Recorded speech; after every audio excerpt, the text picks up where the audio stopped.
Hi friends, എല്ലാവരും സുഖമായിട്ടിരിക്കണമെന്ന് വിചാരിക്കുന്നു. ഞങ്ങളും ഇവിടെ സുഖമായിട്ടും ഹാപ്പി ആയിട്ടൊക്കെ ഇരിക്കുന്നുണ്ട്. അപ്പം ഞാനിന്നൊരു ചിക്കൻ പരട്ട് ഉണ്ടാക്കിയിട്ടുണ്ടായിരുന്നു. അതിൻ്റെ റെസിപ്പി ആയിട്ട് വന്നതാണ്. നമുക്കൊന്ന് കണ്ടു നോക്കിയാലോ. അപ്പോൾ അതാ ആദ്യമായിട്ട് ഞാൻ 3 തക്കാളി എടുത്ത് പുഴുങ്ങി അതിൻ്റെ തൊലി കളഞ്ഞ് മിക്സിയുടെ ജാറിലേക്ക് ഇട്ട് കൊടുത്തിട്ടുണ്ട്.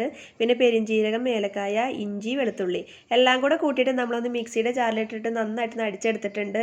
ചൂടായ പാത്രത്തിലേക്ക് വെളിച്ചെണ്ണ ഒഴിച്ച് തേങ്ങാക്കൊത്തും വറ്റൽമുളകും കറിവേപ്പിലയും ചെറിയ ഉള്ളിയും വലിയ ഉള്ളി ചെറുതായി അരിഞ്ഞതും പിന്നെ 2 പച്ചമുളക് നടുവേ കീറി 4 കഷ്ണങ്ങളാക്കി എടുത്തതും കൂടി ഇട്ട് കൊടുത്ത് നന്നായിട്ടൊന്ന് ഇളക്കി എടുക്കുന്നുണ്ട്. നമ്മളത് പെട്ടെന്ന് വഴഞ്ഞ് കിട്ടാനായിട്ട് അതിനകത്തേക്ക് കുറച്ച് ഉപ്പ് കൂടി ആഡ് ചെയ്ത് കൊടുക്കുന്നുണ്ട്. സെറ്റായി വരുമ്പോൾ നമ്മൾ നേരത്തെ അരച്ച് വെച്ച തക്കാളി കൂടി ആഡ് ചെയ്ത് നന്നായിട്ടൊന്ന് ഇളക്കി കൊടുത്തു.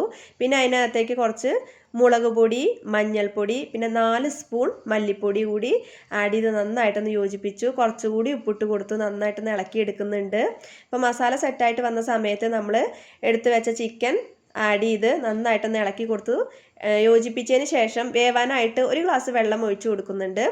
അപ്പോൾ എല്ലാം കൂടി സെറ്റാക്കി അടച്ചു വെച്ച് വേവിച്ചു.